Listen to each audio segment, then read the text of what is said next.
તો ચાલો બાળકો, આજે આપણે શિવાજી મહારાજને યાદ કરીએ. તમે સાંભળ્યું હતું ને કે રાજ્યનો ભંડાર હવે ખાલી થઈ ગયો હતો, તો એને ફરીથી સમૃદ્ધ કરવા માટે શિવાજીએ શું કર્યું? ચારે બાજુ ગુપ્તચરોને માહિતી મેળવવા માટે મોકલી દીધા. એમાંના એક હતા બહિરજી નાયક. આ બહિરજી નાયકને શિવાજીએ ખાસ કામ કરવા માટે ગુજરાતના સુરત શહેર તરફ મોકલ્યા. એ વખતે સુરત તો પશ્ચિમ કાંઠાનું એક ધૂમધકતું બંદર અને ધનાઢ્ય શહેર હતું. વેપારનું સૌથી મોટું કેન્દ્ર હતું. અંગ્રેજોએ અને વલંદાઓએ પણ ત્યાં વેપાર માટે જબરી કોઠીઓ ઊભી કરી હતી. બહિરજીએ તેના માણસોને સુરત શહેરના નાના મોટા વેપારીઓને ત્યાં નોકરી ધંધાના બહાને ગોઠવી રાખ્યા હતા. અને કોને ત્યાં કેટલો માલ છે, કેટલું ધન છે, તેની તેઓ માહિતી મેળવી રહ્યા હતા. 2 મહિનાની તપાસ પછી બહિરજી નાયક પાછા આવ્યા અને શિવાજી મહારાજને મળ્યા. શિવાજીએ પૂછ્યું, સુરત કેવું છે? બાળકો, તમને ખબર છે બહિરજીએ સુરત વિશે શું કહ્યું? સુરત તો બસ સોનાની મૂરત છે મહારાજ. સુરતના બંદરે દેશ પરદેશનો જબરો વેપાર ચાલે છે અને ત્યાંના એકે એક વેપારી સાક્ષાત કુબેર છે. તેમની તિજોરીઓ સોના ચાંદી જરજવારતથી ફાટ થઈ રહી છે. એ બાબતની જરૂરી માહિતી મેં 2 મહિનામાં એકઠી કરી લીધી છે. શિવાજી મહારાજે આંખમાં ચમક લાવીને પૂછ્યું, એ ઠીક છે, પણ શહેરની ચોકી ને રખેવાળી કેવી છે એની જરા વાત કરો. ત્યાં તો ચતુર બહિરજી નાયક શિવાજી મહારાજની બધી જ વાત સમજી ગયા. તેની પાસે એ વિગતો પણ હતી જ. મહારાજ, વેપારી નગર છે, લડાઈનો લોકોને કંઈ ખાસ અનુભવ નથી, તેમાં તેમને રસ પણ નથી. ત્યાંના વેપારીઓ તો પૈસાથી કામ પતતું હોય તો લડાઈમાં ઉતરે એવા જ નથી. બહિરજીએ વળી કહ્યું, સુરત શહેર તો રંગીલું છે, રંગીલું. અને ત્યાંનો મોગલ સુબેદાર ઇનાયત ખાન પણ રંગીલો છે. ઔરંગઝેબ બાદશાહનો હુકમ છે કે સુરતમાં 5000ની ફોજ કાયમ રાખવી, પણ આ ઇનાયત ખાન ફક્ત 1000ની ફોજ જ રાખે છે. ફોજની ભરતીમાં ભાઈ ભત્રીજાનો વાદ પણ ચાલે છે. સૈનિકો પણ એવા જ રંગીલા છે મહારાજ, ફક્ત તલવાર લટકાવી અને ફરવાનો જ પગાર ખાય છે. રાત પડી નાચ ગાન અને શરાબના જલસામાં ડૂબી જવામાં શુરા છે. મહારાજ, એકદમ પહોંચી જઈ ઝપટ મારીએ કે બધું આપણા હાથમાં. શિવાજી મહારાજે પૂછ્યું, કેટલા દિવસનું કામ છે અને કેટલું સૈન્ય જોશે?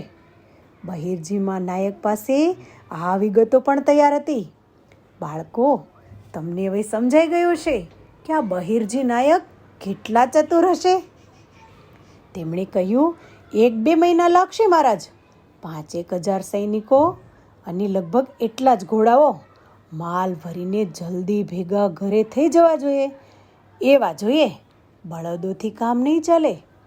થોડી વાર વિચાર કરી લઈ અને શિવાજી મહારાજે સંમતિની મોહર મારતા કહ્યું, તો જાઓ ત્યારે બધાને પોતપોતાના કામમાં ગોઠવી અને આખા એ માર્ગ પર ગુપ્તચરોની જાળ બિછાવી દો. પછી તો કામ શરૂ થયું. બધી ગોઠવણ એક પાયે થઈ ગઈ. 6 ડિસેમ્બર 1663ના દિવસે શિવાજી મહારાજ તો ઘોડા અને સૈન્ય સાથે રાજગઢથી નીકળ્યા. સૈન્યને પહેલાં એવી સૂચના અપાઈ હતી કે ઔરંગાબાદમાં મુકામ નાખી બેઠેલા ઔરંગઝેબના શાહજાદા મુઆઝમ સાથે લડવા જવાનું છે. પણ થોડા આગળ જઈ માર્ગ તો બદલી દેવાયો અને સૈન્ય તો ઔરંગાબાદને બાદલે સુરત તરફ આગળ વધવા લાગ્યું. 1664ની 4 જાન્યુઆરીએ સૈન્ય સુરતથી થોડે દૂર આવેલા ગણદેવી ગામમાં પહોંચી ગયું. લશ્કરને જોઈને લોકો તો ગભરાવા લાગ્યા. ઘણા લોકો તો સુરત તરફ ભાગી ગયા. ભાગી આવેલા લોકોની વાત સુરતના સુબેદાર ઇનાયત ખાનના માન્યમાં આવે એમ ન હતી. આટલે દૂરથી શિવાજીની સેના સુરત પર હુમલો કરવા આવે એ તો કેવી રીતે મનાય? એક દિવસ રહી પછી શિવાજીએ પોતાના ગુપ્તચરો દ્વારા અફવાઓ ઉડાડવા માંડી. આ તો મોગલ સૈનિકોની ટુકડીઓ છે, મોગલોના બળવાને દબાવવા જઈ રહી છે. અને સુરતનો સુબેદાર તો ઊંઘતો ઝડપાયો. 5મી જાન્યુઆરીની સવારથી સુરતભરમાં ગભરાટ મચી ગયો. રસ્તાઓ પર ઘોડાઓ દોડાવતા મરાઠા સૈનિકો ઘોષણા કરતા હતા કે આવતીકાલે શિવાજી મહારાજ ખુદ અહીં આવી પહોંચશે. શહેરના મોટા મોટા વેપારીઓ એવા તો હાજી સૈયદ બેગ, બહારજી વોરા, હાજી કાસમ, આ બધાને તો મળવા બોલાવ્યા છે. આ બધા વેપારીઓ સહિત ઘણા બધા બીજા વેપારીઓ, શાહુકારોને ઘેર પણ ખાસ સંદેશાઓ પહોંચાડ્યા કે શિવાજી મહારાજ તમને મળવા માટે બોલાવે છે. બીજા દિવસે શિવાજીએ તો સુરતમાં પ્રવેશ કર્યો અને સુબેદાર જે હતો ને ઇનાયત ખાન, એ તો બાળકો કિલ્લામાં ભરાઈ ગયો. દરવાજા બંધ કરી પ્રજાને અસહાય મૂકીને સંતાઈ ગયો. આ બાજુ અસહાય જનતાએ પણ નાસભાગ કરી મૂકી. શિવાજી મહારાજને મળવા ગયેલા વેપારી શાહીકારોએ શિવાજીને તો મબલક ધનનું નજરાણું દીધું. જે શાહુકારો શિવાજીને મળવા નહીં ગયા તેઓની તો તિજોરીઓ મહારાજે લૂંટવાનું કહી દીધું અને લૂંટી જ લીધી. બરાબર 2 દિવસ સુધી આ બધી ધમાલ ચાલી. ઘોડાઓ પર માલ સામાન લદાઈ રહ્યો હતો. શહેરની મધ્યમાં આવેલા અંબાજી માતાના મંદિરે જઈ શિવાજીએ સાક્ષાત જગદંબાના દર્શન કર્યા. માતાજીના ચરણોમાં પણ ભેટ ચડાવી અને શિવાજી તો હવે પાછા વળવાની તૈયારી કરી રહ્યા હતા. ત્યાં જ સુબેદારનો દૂત સુલેહનો સંદેશો લઈને આવી પહોંચ્યો. શિવાજી મહારાજે તો ગર્જના કરીને કહ્યું, તમારો સુબેદાર ક્યાં છે? બાયલાની જેમ કિલ્લામાં સંતાઈને કેમ બેઠો છે? જાઓ એને પોતાને જ મને મળી આવવાનું કહેજો. તમારા કોઈ દૂતને હવે ના મોકલતા. દૂત તો શિવાજી તરફ કૂદ્યો. ઝભ્ભામાં છુપાવેલો લાંબો છરો બહાર કાઢી તેણે શિવાજી પર જનોની હુમલો કર્યો. પરંતુ તેનો હાથ હજુ શિવાજી સુધી પહોંચે એ પહેલાં તો બાજુમાં ઊભેલા મરાઠા સૈનિકે પોતાની તલવારથી દૂતનો હાથ ગાજરની જેમ વાળી નાખ્યો. શિવાજી મહારાજના કપડાં આખા લોહીના છાંટાથી ભરાઈ ગયા. આ બનાવને કારણે મરાઠા સૈનિકો તો ગાંડા તૂર બની ગયા. 7, 8, 9 અને 10 4 તારીખ સુધી 4 દિવસ સુધી શહેરમાં લૂંટફાટ ચાલી અને કાયર સુબેદારે કિલ્લાની બહાર આવવાની દરકાર જ ન કરી.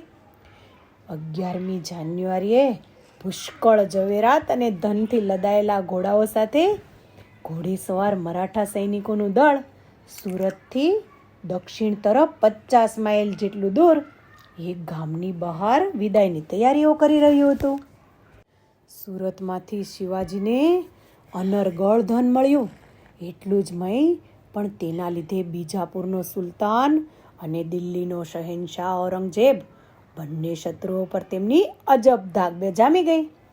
બીજાપુરની તો ખાતરી થઈ ગઈ કે દક્ષિણમાં તેનો પ્રભાવ હવે લુપ્ત થઈ રહ્યો છે અને શિવાજીના વધતા જતા પ્રભાવને રોકવા માટે હવે મરણિયા પ્રયત્નો આદરવા પડશે.